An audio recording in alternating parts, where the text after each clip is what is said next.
ongi etorriak guztiei Borbor solasaldi zikloaren beste saio batera.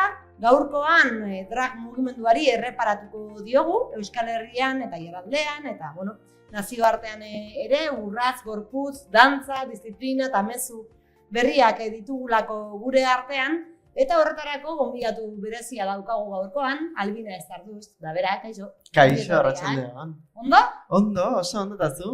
Oso ondo, oso pozik gaude hitzordu hau zurekin partekatuko dugulako, eta jakin minazko baditugu ere, ez pentsa, adibidez. Marabila. Albina Estarduz, aski ezaguna da, baina jenderentzako eta laur azaltzeko nor da, Albina?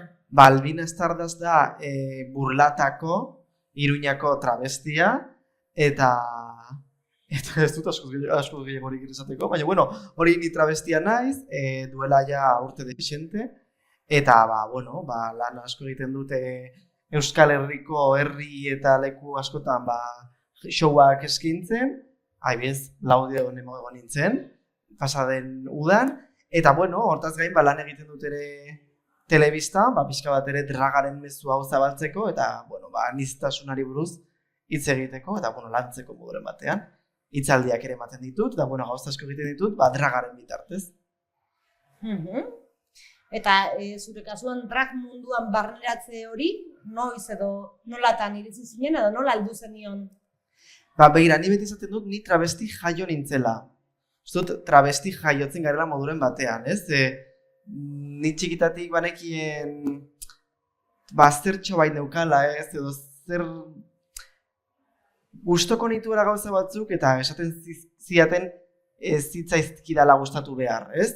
Adibidez takoiak edo ileordeak edo gehien bat txikitan igual showa, panpinekin jolastea dutena delako, ez? Eta azkenean hori ez da draga berez, baina bai hor nabaritzen dela, zerbaitekin apurtu nahi izatea, ez? Edo hor neukala. Orduan ni txikitan jartzen dituen nire amaren takoiak, eta nire aizparen bufanda bat jartzen nuen gona bezala, eta nik showa egiten nion familie. Jartzen genuen Lady Mermelat, eta zen nintzen dantzan eta tal, eta betian gustatu zait showa eta farandula, ez, edo mundu hau.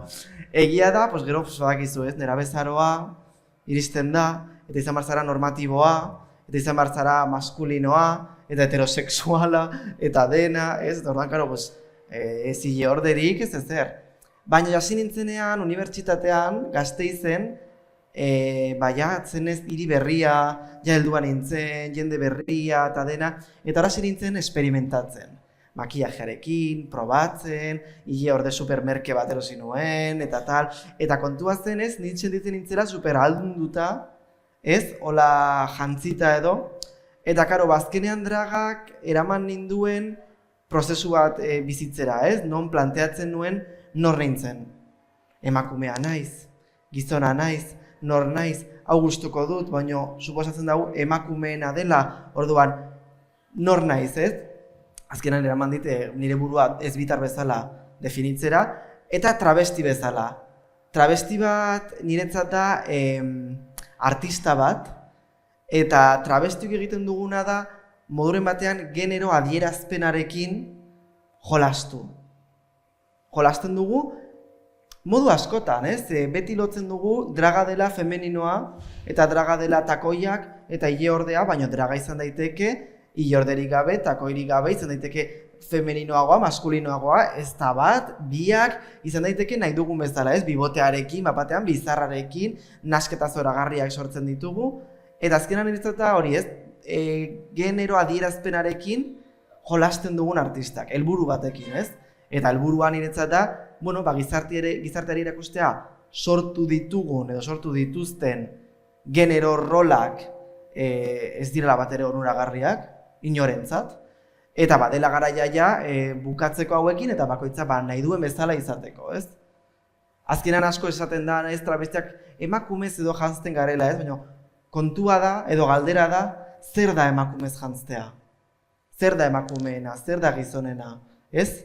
Zergatik itxi behar dugu, adibidez, gona bat emakumeentzat bakarrik. Haude emakume pila, ez dutela inoiz gonari jantzten, eta gizon batzuk bai jantzten dute, orduan ez, gizartean oraindik ere ideia hauek baldin baditugu, gu lortu nahi dugu, erakusten nahi dugun bezala jantzi gaitezkela, eta erakusten nahi dugu ere ez dela ridikuloa edo, ez? Askotan igual ikusten dugu travesti bat, eta tal, baina ez du zergatik ala izan behar, osea, ez dugu zergatik ikusten dugu beti zerbait komiko bezala, ez? Komikoa izan daiteke, eta travesti asko humorea egiten dute. Ni saiatzen naiz, baina ez duzu gona humorea egiten, baina bueno, saiatzen naiz. Ez, baina orduan, idea hori ere kentzea, ez? Dragara izan daitekeela serioa, draga dela politikoa, draga dela ere, hitzaldi bat izatea edo solasaldi bat izatea edo gauza pila dela draga. Igual gehiagir usatu naiz eta galderazak izan zen ja, baina bueno, hori dena kontatzen dizut. Dragaren munduetan, gai horrekin jantzi eta biluzte aldera, zure kasuan aipatu duzu, ez? Travestia, ez bitarra eta drag bezala aitortzen duzula, eta bai, zure burua eta kanpora begira ere bai, zure identitatean nola eragin du guzti horrek? Kontua da, ni dragez kanpo nengoenean lehen, hastiko gizona nintzen, ez? Zakiarekin jaiotzen zara, gizona zara, pontx. Eta, karo, ni nintzen superlotxatia, ez nuen batera hitz egiten, edo tal, edo ze, karo, nintzen, femeninoa, eta hori supergaizki zegoen, eta tal. Dragari esker, ni ikasi dut nola gustatzen zaidan hitz egitea, nola gustatzen zaidan ibiltzea, nola gustatzen zaidan komunikatzea, nola gustatzen zaidan jantztea eta nire burua espresatzea, ez? Moduren batean, izan da, ez dakit nola esan, esperimentazio bat, ni beti esaten dut txikitan zer egiten dugu guztiok mozorroekin. Esperimentatu, probatu, gure burua beste leku batzuetan ikusi. Ez? Batean gara printzesa bat, batean gara suhiltzaile bat, batean gara ez dakize. Dragak egiten duena da, jolas horrekin, esperimentazio horrekin jarraitu. Ez? Heldu bihurtzen garenean esaten digute, ezin duzu esperimentatu. Zu, emakume zara, hau egin behar duzu eta hau, baina guzti hauek ezin duzu egin. Zergatik ez? Estetikarekin, zergatik ez dugu gehiago jolasten? Ze garrantzi baten diogu estetikari, eta estetikak badauka garrantzi handia. Baina izan behar du garrantzia norberarentzat. Ez, oraindik ere, dirudi hau dela mozorro bat, edo izkutatzen ari naizela, eta guztiz kontrakoa da, nire burua erakusten. Erakusten nor naizen, nola gustoko dudan jantztea. Badakit ez dela modu, konbentzionala esan genezake, baina zergatik ez da konbentzionala. Zergatik normalizatu dugu adibidez traje eta korbata bat. Hori bai dela mozorro bat. Hori bai badagoela norbait ezkutatzen, botere bat, ez, jartzen dute, eta dirudi dela Supermanen kapa, ez, eta ja botere hori, eta oseke, zergatik ez da boteretsua takoi bat, ile orde bat, edo purpurina, edo arroxa, edo dena delakoa, ez? Osea, ez dakit, azkenean uste izan behar da, estetika izan behar da alduntzen gaituen zerbait, eta hausnarketa hori egin behar da, ez? Zer alduntzen gaitu eta zergatik alduntzen gaitu honek. Eta mina esatu gaitezke, gai askotan, ez? Jo que sea adibidez burura datorkit depilazioa, ez?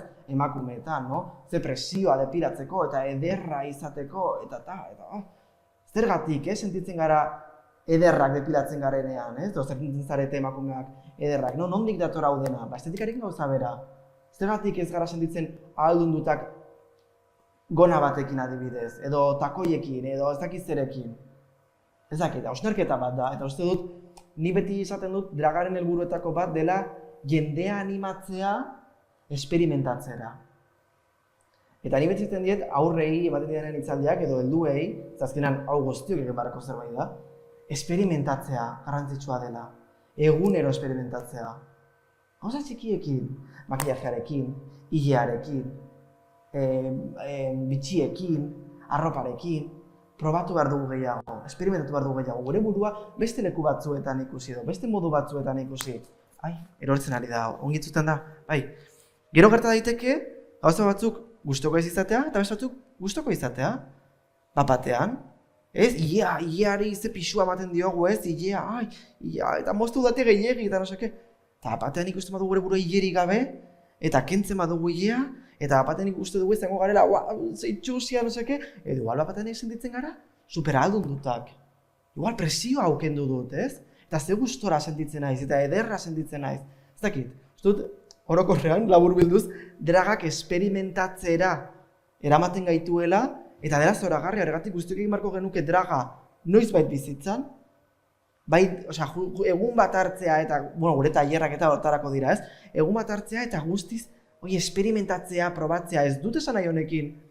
Askotan ere, oraindik ere oso bitarrak gara, ez, buruan, eta ulertzen dugu, emakumea bazara, draga egiten duzunean, bibote bat, eta ez dakize. Ez, draga modu askotan egin daiteke. Igual bat batean ikusten dugu, ikusten duzu zure burua, modu super feminizatu batean, ez? Eta jo, eta jartzen duzu, pues, Marilyn Monroeren soineko bat, eta igual horrek ere asko erakusten dizu, ez? Ez dakit, uste dut, orokor biribilduz, guztiok probatu beharko genuke, bai, draga hola, tal cual, baita gure egunerokotasunean jolasten, experimentatzen, gure burua beste modu batetan ikusteko eta ikasteko. Ezagutzeko gure burua. Nire lagundu dit, nire burua ezagutzen. Eta jakiten nor naiz, nolakoa naiz, nola sentitzen naiz alduta, nola sentitzen naiz ongi, nola gustatzen zait jendeak ni ikustea, nola gustatzen zait jendeak niri hitz egitea, hori dena. Ez dakit, jozu nola gustatzen naizen, ez, gero hau transkribatzeko, baina bueno.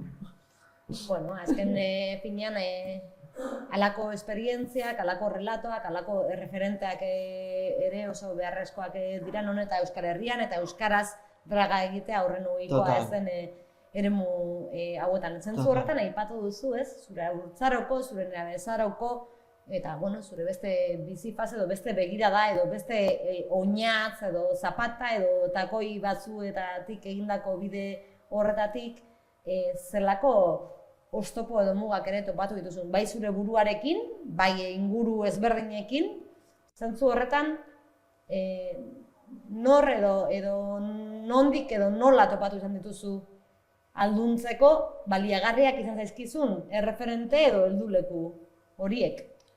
Begira, nire ustez erreferenteak edonon daude. Askotan esaten dugu erreferenteak, Lady Gaga, Lady Gaga netzeta dena, edo, ez dakit nor, edo tal. Baina erreferentea ere da nire ama.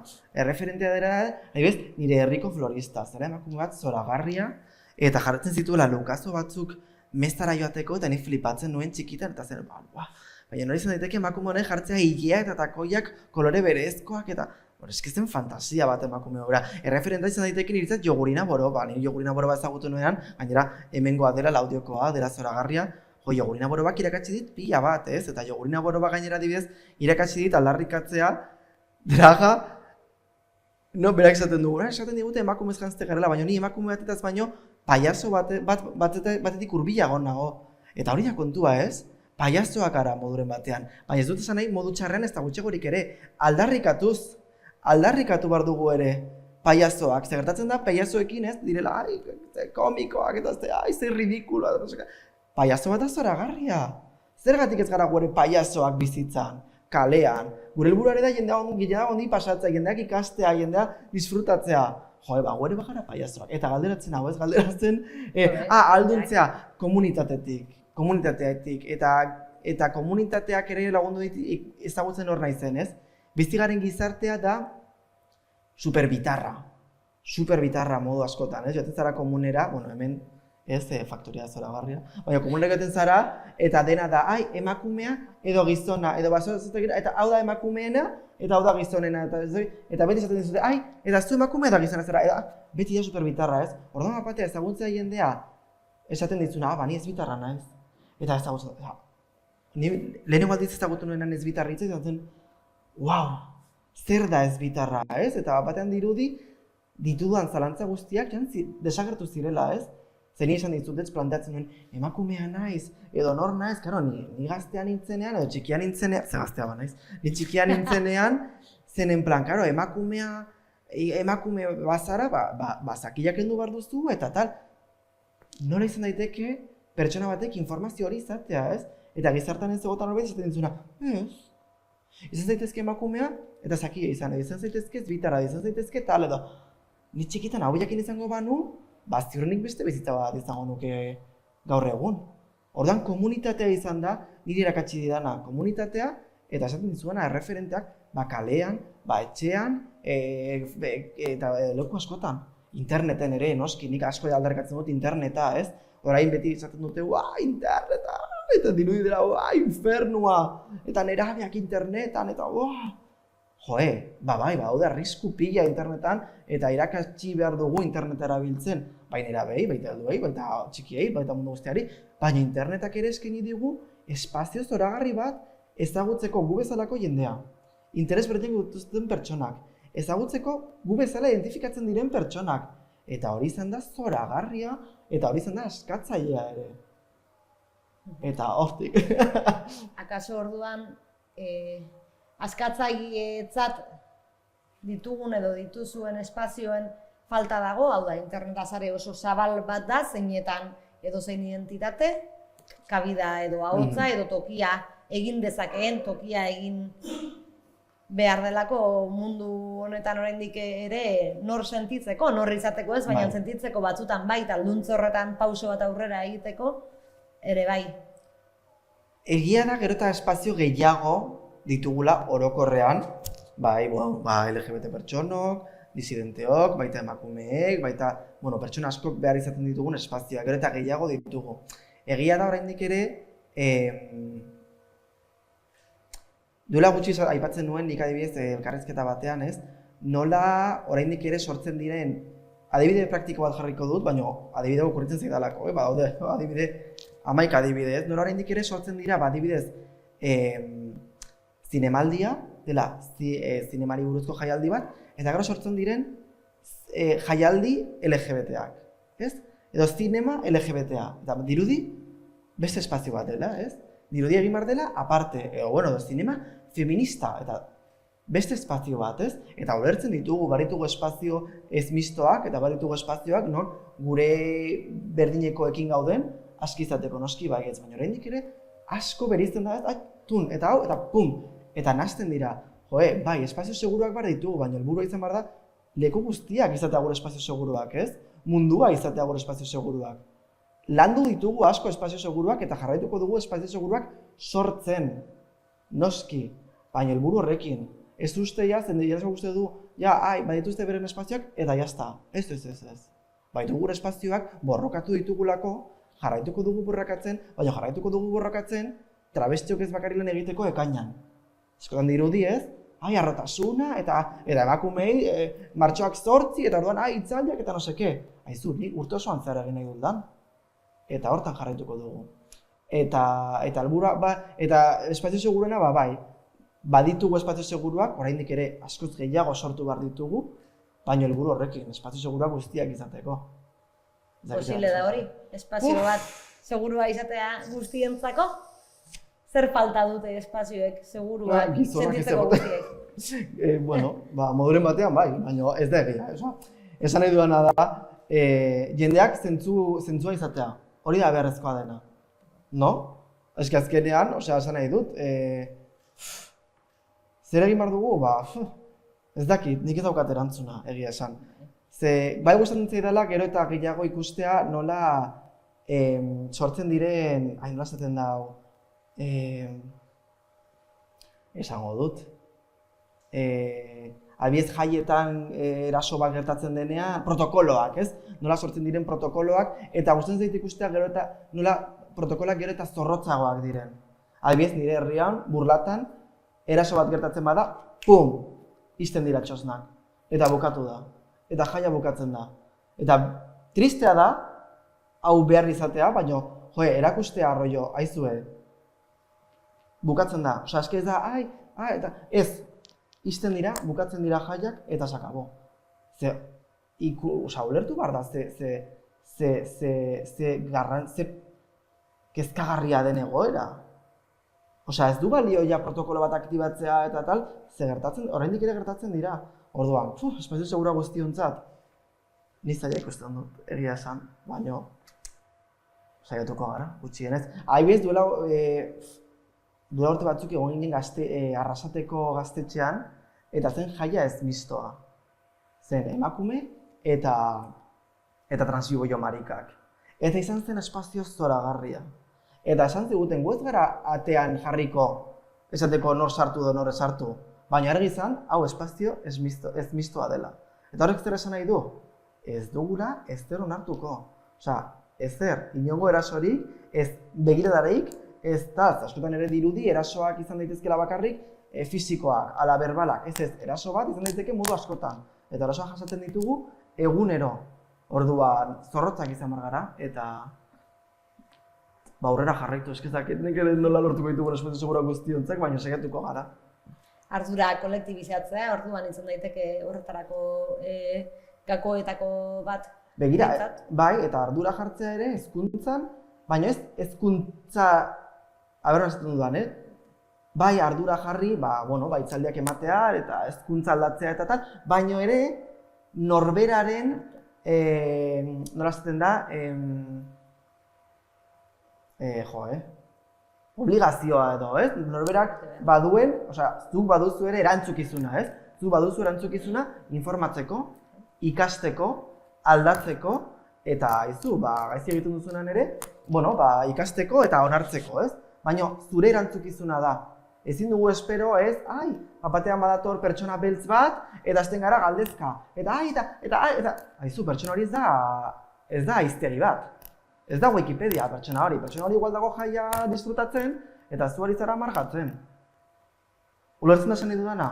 Norberaren erantzukizuna da ikastea, norberaren erantzukizuna da jaietan ongi portatzea, ez da super simplea esan nahi dudana, zen nahi dut, jaia disfrutatzea eta gainontzekoi pakean uztea, ez da zaila. Horregatik dut, norberaren erantzukizuna, hor jarri behar dugula, nik ari bezaten dut, ni gaur egun jazut azalduko 11, pertsona batek ez badaki adibidez zer den feminismoa, ez duelako jakin nahi da. Gaur egun, hor ditugu baliabideak, interneta, hitzaldiak, eta podcastak hau bezalakoak, eta igual, belarretakoarekin uste dut, eta hitzaldiak, eta tailerrak, eta interneta, eta aldizkariak, gaur egun ez badakizuk ariño eta ez duzulako nahi. Eta hala da. Eta gauztu dut gauza batzuk, exigitu behar ditugula. Exigitu behar dut zu jakitea zer den pertsona azbitar bat, exigitu behar dut jakitea zer den generoa, exigitu behar ditut gauza asko ze, bestela ez goaz aurrera. Bez nahiz egunero, naiz ezbitarra, eta ezbitarra da hau, eta hau bestea, eta informatu zu ere, ez? Eta uste dut horre, berez ere norberaren erantzukizuna garrantzitsua dela, eske beharrezkoa da. Hori esparru guztietara eraman da. Drag mugimendua Euskal Herrian da gaurko solazatiaren aria edo gakoetako bat, zentzu horretan, nola ikusten duzu Euskal estena? Nik ikusten dut superpotentea, superindartsua eta zoragarria. Uste dut Euskal Herriko drag estenan draga egiteko 11 modu ikusten ditugula, eta hori dela zoragarria. Egia da, oraindik ere igual ikusgarritasun gehiena ematen zaiola draga egiteko modu konkretu bati, eta igual draga egiteko beste modu batzuei ez zaiela inbesteko ikusgarritasuna ematen, adibidez drag kinei, edo drag femeninoa egiten ez duten performerrei, adibidez gura datorkit, performance bat, nola da? Andri Jaina adibidez, hemengoa, Arabakoa, Gasteizkoa da. Eta berak egiten du, drag bat, androginoagoa, eta tal. Eta, egia da, leku askotan dagoela, baina, igual oraindik ere, beti da nik ezagutu den dragari edo pisu gehiago ematen zaiola, ez? Eta, komediari edo delakoari. Hala ere hori, diodana, uzut oso anitza dela, drag egiteko modu super ezberdinak daudela, eta gaudela, azken urteetan ikusi dugu ez, belaunaldi berri bat, ze draga betianik egon da Euskal Herrian. Badugu adibide Jogoina Boroba, edo La Otxoa, edo Las Felini, edo beste pila, baina belaunaldi berri bat gatoz, uste dut azteko ideia berri batzuekin, aldarrikapen berri batzuekin, molde berriekin, eta honekin esan nahi dut, ez garela bakarrik, inoiz gara hau bakarrik izan, baina beti ulertu da gizon, homosexualak, direla, draga edo nork egin dezake, eta hori uste dut erakusten ari garela, emakumeek, gizonek, pertsona ezbitarrek, cis pertsonek, trans pertsonek, gainera, eta lehen esan dudana ez, emakumeek ez dute drag queenak izan behar eta gizonak drag queenak, baizik eta draga da, ez, artea, draga da mugimendua, eta bakoitzak egiten du nahi duen bezala, eta gustura sentitzen den bezala. Eta orduan ikusten duena da hori oso potente gatozela, gero eta espazio gehiago konkistatzen ari garela, igual seguru izan ez diren espazioak, adibidez, ni beti esaten dut, niretzat txosnak ez ditut nire espazioak sentitu, txosnak izan dira niretzat beti super heteroak, super matxiruloak, eta holtzetan ikusten nuenean igazten nintzenean, beti ziren gizonen, rock, taldeak eta no seke, eta gero eta gehiago bagaude drag artistak espazioa konkistatzen, emakumeak espazioa konkistatzen, eta, joan zait, eta aldarrikatzen, gure espazioa dela ere ez, eta euskal kultura ere gurea dela. Euskal kultura ez dela ja bakarrik, bueno, ez dut izenak izango, baina lau gizon matxiruloena, baizik eta gaude beste artista desente, gauza zoragarriak egiten, eta haure bada euskal kultura, haure euskara da, euskara ere gurea da, ez, azkenean. Eskotan dirudi, ezin dugula gauza batzuk egin, edo moderno egiak garela, eta no seke, no, haure gurea da, osea, guk ere egin dezakegu hau. Ez gu travestiok, baizik eta gu emakumeek, travestiok, eta pertsona askok. Hortik ere atera beharko litzateke, euskara ere draga badenaren definizioa eta hori gorpuzten jarraitu. Zentzu horretan, edo, ari horretik tiraka, Euskal Herrian eta euskaraz draga egiten dutenak ere gero ez da gehiago zarete, zorionez. Euskarak ere konkistak eta pauso berriak ematen diardu eremu eta diziplina horietan ere bai, zaretzerik bada? Bai, bada, eta gero eta gehiago gara, eta gero eta lan gehiago egiten dugu elkarrekin, eta hori da zoragarria. Adibidez burura datorkit nire herrian burlatan antolatzen dute maruxak, direla Iruñako travesti talde bat, antolatzen dute Lumak Travesti Fest dela Euskal Herri mailan egin den lehenengo jaialdi travestia.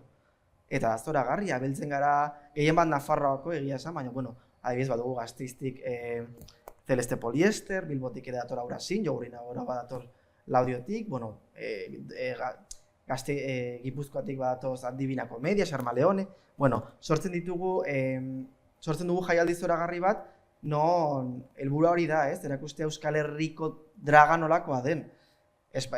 Oraindik ere ez dagoeneko gunean euskalduna, osea euskaraz, euskalduna, baina euskaraz ez da, baina gutxinak ari gara ere borrokatzen eta gero eta euskaldunagoa egiten. Hori da gure helburua, erakustea hemengo draga nolakoa den eta hemen draga egiten da modu askotan, eta egiten da euskaraz, eta hori ere aldarrikatu behar dugu, euskaraz egiten dugula, ze hemengoak gara.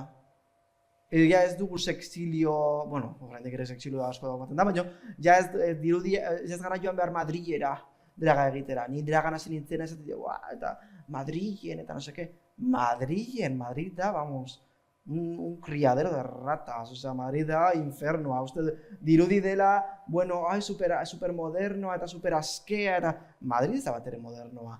Eta askoz politagoa da nire ustez, Madrid hori nahi duena, aurrera, nik ez dut inor kritikatu nahi, baina hemen gelditzea, eta hemen egitea, eta hemengo aldatzen saiatzea, bai dragan eta bai gauza askotan, dantzan, edo musikan, edo tal. Hemen gaude, hemengoak gara, eta hemengoak izaten jarraitu nahi dugu, eta horretarako euskaraz egingo dugu, hurbildu nahi dugu. Ja draga ez da, igual telebistan ikusten genuen, eta no seke, draga hemen egiten da. Laudion egiten da, burlatan egiten da, kalean egiten da, gure jaietan egiten da. Eta hemengoa denean, hemengo hizkuntzarekin egiten dugu ere, noski baietz. Aurrez kontatzen zen digun, zelan belaunaldi aldaketa bat edo eraldaketa bat ere badatorren, sortzaile berrien partetik, Jogurina Boro bat, hauek esztenaratze bat akaso ireki zuten Euskal Herrian rap mugimenduari lotuta, eta ziurrenik, orain zatozten sortzaile guzti horiek diskursoan eta egoteko eta egiteko moduetan ere bai beste iturri berriak zabalduko dituzu eta iturri zahar batzuk ere itzi. Ziurrenik, zure ustez edo zuri zer gustatuko litzaizuke ustea hurrengo belaunaldi bati, ze ate nahiko zenioskioke ireki dragaren munduari edo munduari dragaren alorrean? Uste dut, ireki behar ditugun ateak, irekitzen ari garen ateak direla, hasteko. Draga edonork egin dezakela, hau askotan esan du, baina errepikatu berriz ere, draga edonork egin dezakela. Guztion zerbait dela, artista baldin bazara draga egin dezakezu. Osea, hala da. Ez da itxi behar bakarrik gizonei, baizik eta edonork egin dezakela draga, uste dut hori dela lehenengo atea. Gero eta gehiago probatzeko, experimentatzeko, eta bueno, artista zoragarriak ezagutzeko ere. Euskararena, noski baiet, Euskararena ez du guk atea ireki, beste asko gai bez joguenak ireki dugu atea, eta guk ate hori irekita mantenduko dugu, dituzten hau belanaldiak sartzeko ere eta ondan jarraitzeko. Eta gero ere, eta hemen kriston meloia irekiko dut, ez dakit ongi dagoen edo ez, baina bueno, draga modu askotan egin daiteke. Eta, badaude draga artista misoginoak. Eta badaude draga artistak egiten dutena umore mota bat misoginoa dela, edo homofoboa dela, edo arrazista dela. Eta ez dugu ezkutatu behar. Ez dugu esango orain draga artista guztiak dira zoragarriak eta aldarrikatzen dute aniztasuna, eta ez dakize. Guztiak ez, badago denetarik guztietan bezala. Eta drag klasikotik, hemen Euskal Herrian igual ezain beste, baina igual Madrilera baztoaz edo ez dakindora baztoaz, ikusten duzu, aizu, txiste misogino pila, edo aizu komentari batzuk, soberan daudela, edo tal. Eta igual, lortu nahi duguna da ere, erakusta draga ez dela hori bakarrik. Draga ez dela bakarrik umore super zarkitu hau, ez? Bakarrik ez dakillak eta no seka dela, ja kriston pereza, ez? Osea, ez dakit. Grazia egiten dinari, pues ez dakit aurrera, ez? Baina, ja guztiok ikusi behar dugu, ez? Mikrofona. Ja hau zarkituta gelditu da, ez? Edo igual ja gaur egun beste gauza batzuk erakusi behar ditugu, ez? Edo ja ez da bakarrik hau. Ja guk ere, esan dizuana, ez? Dragak ere badu diskurtsoa, draga politikoa da. Draga politikoa da, eta politikoa denean ere eraldatuz joan behar da. Gizartera moldatuz. Eta ikasiz. Eta uste dut, utzi behar duguna edo irekit behar ditugun ateak horiek direla, ez? Draga politikoa da. Dragak erantzukizu bat dauka ere. Edozin arte bezala. Eta ez dakit oso ongi azaldu dudan, baina ulertu den, baina uste dut ere hau aldarrikatu behar dela, ez? Eta azketan, draga eta aniztasuna eta no seke. Bai, baina ostra badaude ere, eta ez dugu ezkutatu behar. Draga egiteko modu batzuk, igual ja zarkituak gelditu direna. Ari muturraren bestaldean kokatu araziko zaitut, jendartearen ikuspegitik zer aldatu beharko litzateke edo futurologia bat eginez gero zer gustatuko litzaizuke ikustea eta bizitzea urte batzuk barru edo gaurdanik, azkenan etorkizuna orainetik egiten denean jendarteak zer egin beharko luke dragera egokitzeko edo gure espazioak edo gure jarduna edo gure transmisio horretan dragari ere toki egiteko. Hasteko ulertu draga zer den. Buruan ditugun ideia asko kendu, no? Nire hitzaldietan besti galtzen dut, zer da draga, no seke. Eta, jendezko hitzaldi bat denez ez da saiatzen erantzuten, baina jendezko bakit pentsatzen duela emakumez jantzen diren gizonak, no seke. Edo, ideia horrek oraindik baditugu, orduan ez dut lehenengo pausitzen behar dela ideia horrek kentzea, ulertzea zer den draga, zer egiten dugun draga artistok eta zergatik egiten dugun, ez? Zein den gure helburua, ulertzea draga berriz ere dio politikoa dela, eta hau ez dela bakarrik hilode bat, no? Kalera ateratzen garenean, debateak irekitzen ari garela, galderak sortzen ditugula, eta hori dela gure helburua, ez? Jendeak ere genero adierazpen molde berriak ikustea, ez? Eta nire galdetzen diatenean adibidez aurrek asko galdetzen dute, zer zara emakumea edo gizona? Hor badugu, ez? Ate bat irekita justo zerbait erakusteko, ez? Eta zergatik bakarrik gizona edo emakumea? Zergatik galdetzen diazu niri hori? Ez? Osa, no? Igual zuri ikusten bazitu ez dituzte galdetzen. Edo agian bai, agian bai. Baina, normalean, zerbait ezberdin ikusten dutenean edo galdetzen dute, ez? Eta hori da egin behar duguna. Orduan gizarte hasteko ikasi behar du hori. Zer den draga, zergatik egiten dugun, gero, beste gauza asko, esan dudan lehen, ez? Erantzukizunarena eta jakin behar duzue zer den generoa, zer den bitartasuna, ez? Edo zer den genero bitarra eta gizartea nola den bitarra, ez? Eta zergatik. Eta gero ere, igual ez zain beste aldarrikapenean, artista garela, ez? Eta gure showetara etortzea, gozatzea, ongi pasatzea, ez? Hori ere lortu nahi dugu, adibidez Laudin egoinenean, eginen herriko plazan, eta jende pila hurbildu zen, eta disfrutatu zuen musikarekin eta ongi pasatzearekin. Azkenean guk ere hori lortu nahi dugu, ez? Draga, aldarrikapena bai, baina aldarrikapena gu geu gara, gero showetan ere ongi pasatzen nahi dugu eta disfrutatzea eta show bat da.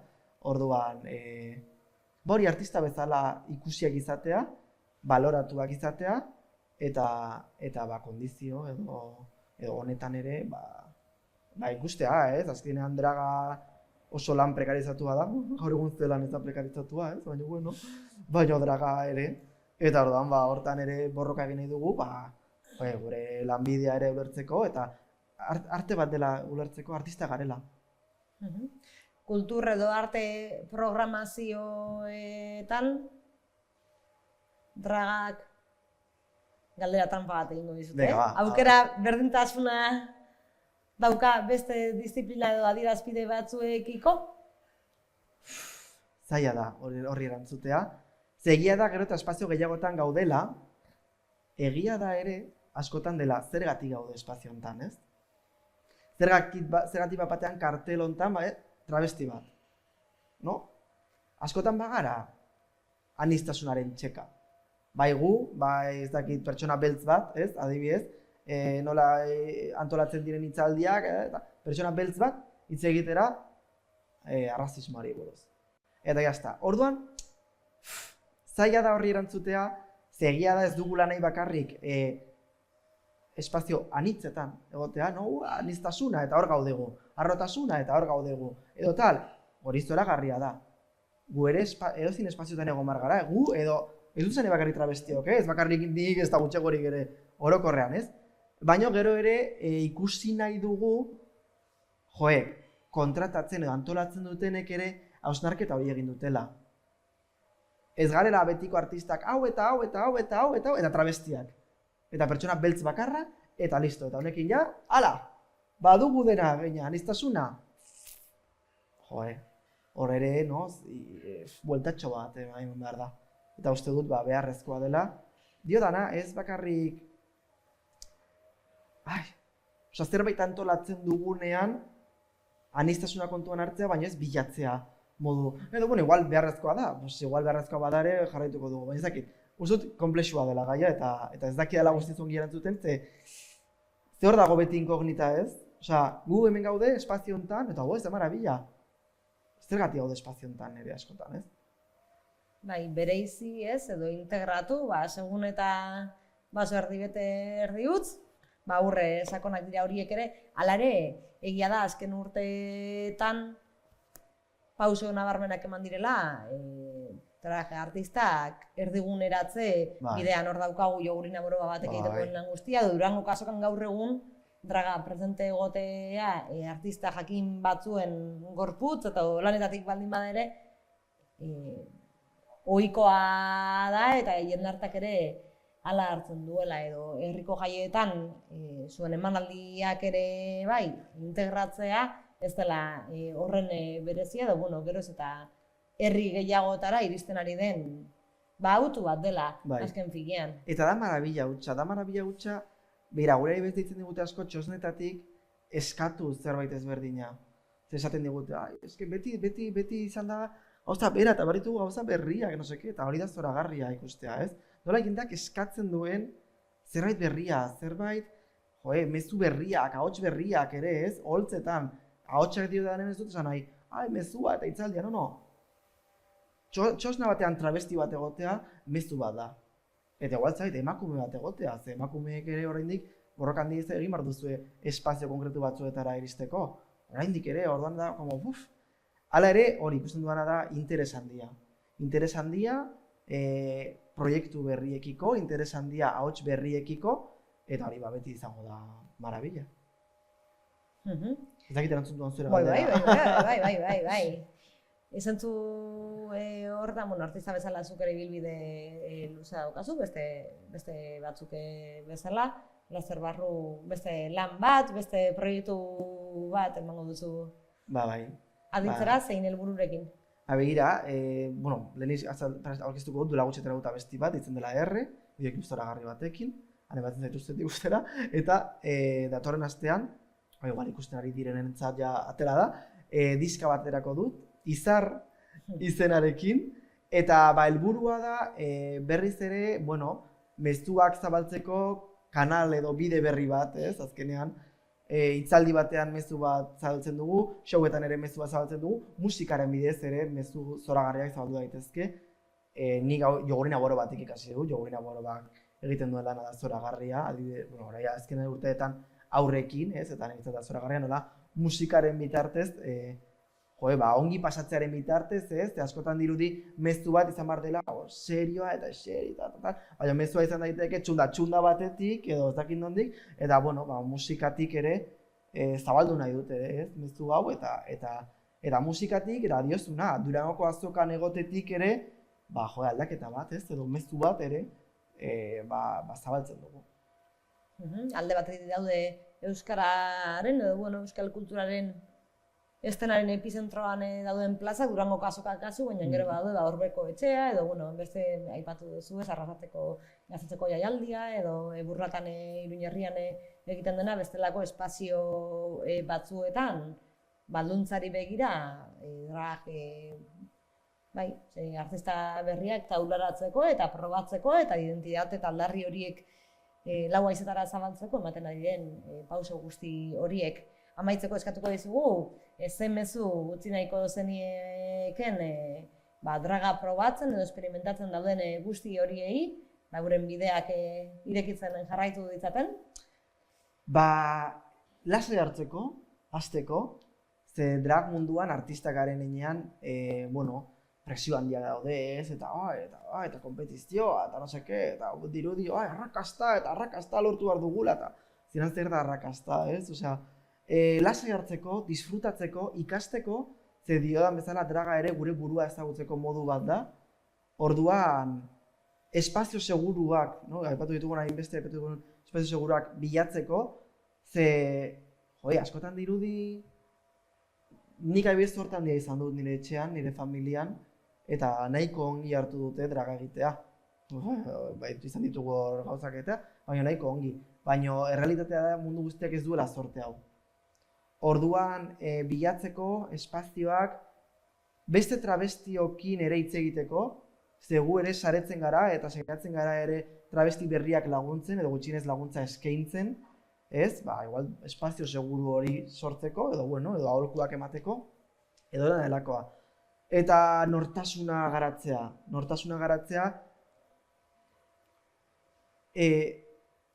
hasteko zu zeu izateko eta jarraitzeko holtza batean mezu zoragarriak zabaltzeko. Ze drag artista bakoitzak mezu zoragarri bat dauka, artista guztiek bezala, dugu mezu bat, bilatzea zein den zure mezua, zergatik egin nahi duzu hau eta zer kontatu nahi duzu munduari, zertan inspiratu nahi duzu mundua. Eta, pixkatxo bat hori. Mezu horrekin geratzen gara, ez dakit, solasaldira gerturatu zareten partetik zerbait galdetu nahiko zenuketen? Galdera asko bota ditugu airean, erantzun batzuk ere bai, eta Ongi azaldu dut dena, ongi lertu da, zer ongi. Baina jendeak ere oso ondo ulertzen duena azaldutako kontatutako guztia, jakitea eta aipatzea ere, Borbor podcastak ekoitziko direla datozen egunetan, sareetan egongo direla entzungai solasaldi horiek, eta Borbor liburuzkan ere bai, elkarrizketa idatzian, etorkizunean edo orainean, bakoitzak bere espaziotik dragaren eta bestelako feminismoaren hainbat iturriatik edaten jarraitu dezan. Eskerrik asko Albina gurean izateagatik eta hurrengora arte. Zuei mila esker gonbidatzeagatik eta espazio zoragarri hau sortzeagatik. Ez nuen ezagutzen eta izan da marabila hutsa.